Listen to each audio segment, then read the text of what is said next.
Hey family, so I'm coming to you guys tonight, this evening.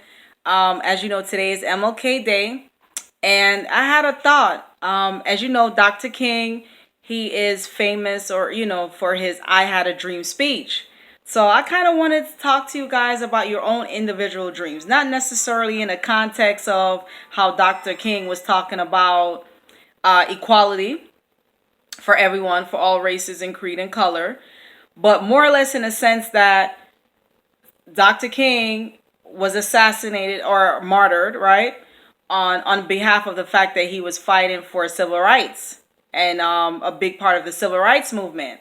And his death supposedly had pushed the movement on forward, where now African Americans in this country and other, I guess, minorities too as well in this country is afforded now a little bit more liberties, quote unquote, right? There's like a little bit more freedom and rights that we have now as African Americans that we didn't enjoy at the time of when Dr. King was alive and other civil rights leaders were fighting at that time for civil rights. So I wanted to know, what are your actual goals, your individual goals and aspirations, right? What are your dreams, right? Dr. King talked about his dream that he had and what he saw as the bigger picture on the whole. But I want to know, what are your dreams? What are your dreams as an individual that's going to lift you up out of poverty or lift you up out of your situation to better yourself, to rise to the top, so to speak? And the reason why I thought about that is because, of course, the tax return check challenge that I have, 2018 tax return check challenge.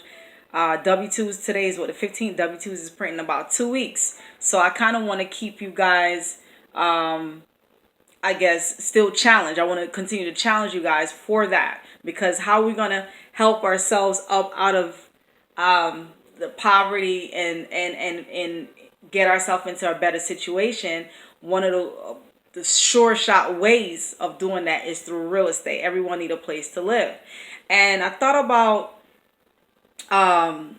Dr. King a lot too when I was thinking about this in regards to his day to day and things like that, is because I bought an investment property, and the investment property that I bought, there was a clause in the deed where you couldn't sell that particular property to any black people. And of course, I had gotten, how I ended up finding out about it is because the examiner called me. I got title insurance, and I'll explain in another video what title insurance is and how that protects you, right? But I had got title insurance, so of course the examiner, they called from the title insurance office, and they said, look, on title something came up, but we're going to have to accept it from the policy, meaning that we can't cover it because it's a clause that we can't even cover anyway. So in my mind, I'm like, well, that's neither here nor there, because it's illegal anyway. Of course, no deed from 30, 40 years ago can bar me from me selling my home or a house that I bought to another African American individual, or even, I still was able to buy that house. So it doesn't matter. It's illegal. But I just thought about it because I thought about the civil rights movement and the things like that, that it afforded us, quote unquote, a little bit more freedom, right? Or a little bit more rights, things that we weren't able to do 40 years ago. We can do a little bit more easier or easily without restrictions. So I was thinking, in regards to that, how are you taking advantage of those so-called rights, right? So-called things that we're able to do a little bit more freely now that we weren't able to do 30, 40, 50 years ago. So in regards to that, real estate was one of those things that we couldn't own. So now that we can own real estate free, are we taking advantage of that? Back to the challenge that I have. As you know, W-2s are printing. I want to stay in front of you guys in regards to that challenge. We need to build wealth one investment property at a time. And that's not a get rich quick scheme. Real estate is one of the short shot ways, because number one, like I talked in one video, we're not creating new land. And two, everyone need a place to live, right?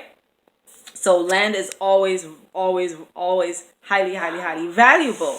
So with that being said, all right, people, with that being said, what are we doing to take advantage of that? And including myself too, even though I'm not getting a tax return check, but which that's neither here nor there. But at the same time, I'm still challenging myself to add on and get another additional investment property so that I could build my wealth for me and my children.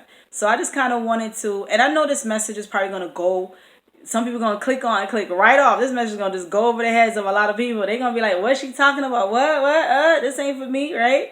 But my message really is going to resonate with those who want to get themselves up out of poverty, or even if they're not quote unquote poverty, but if you're really making 35, 40, $50,000 a year, I mean, you're not really doing much, right? So to get past it and to really build some wealth for yourself and of course for your future generation to come.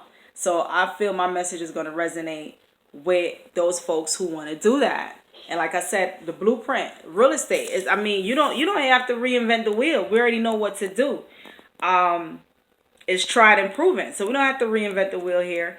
So with that being said, people, I just kind of want to talk to you about that, your own dreams and aspirations and goals, and how are you taking advantage of the fact that Dr. King was martyred, right, for the civil rights movement, or for the fact that he wanted freedom and equality for those who were less fortunate because of the color of their skin and because they're a minority and things like that. So I just wanted to know, and it's not about a history lesson. This is not about having a debate as to how further along he moved the movement, or if he really moved the movement, or if he stagnated the movement, or if he changed the movement off its trajectory course, and if that didn't happen, or if we had some other leader, it would have been this way, that way. Not that kind of debate. I'm just saying the fact that he died and he was killed, right, or he was martyred because of the fact that he was outspoken about civil rights and things like that. How are you now, quote unquote, having those additional freedom and rights? How are you taking advantage of that to better yourself? What are your actual dreams as an individual for you and your family, and what are you doing? And of course, like I said, the blueprint is wealth through real estate. Okay, that's one of the fastest ways you can build wealth, and we can do that one investment property at a time. So that's why I want to come in front of you, family, just to continue to challenge us as a whole, as a people. And I know I always speak about black people. The reason why is because, of course, I'm black, African American, whatever you're going to call me. So, of course, I'm going to talk about the plight and the struggles of my people. But this message is for anyone who is in a lower situation and want to lift themselves up out of the situation that they're in and better their life for themselves and leave a legacy for their children and their family, and can do a little bit more as far as building a little bit more wealth and doing a little bit better right now. So, basically, this message is for anyone who can take advantage of what I'm saying.